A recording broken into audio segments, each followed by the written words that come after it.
बोलता काळूबाईच्या नावानं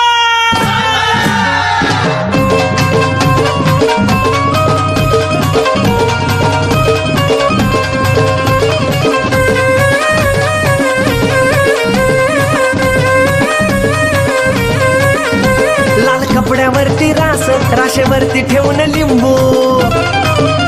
लाल कपड्यावरती राशेवरती ठेवून लिंबू, लिंबावर कापूर जाळीला, हो लिंबावर कापूर जाळीला, मी आनंदाने जिंकून घेन मान, घरी आणलंय मांडरच्या काळीला, मी आनंदाने जिंकून घेन मान, घरी आणलंय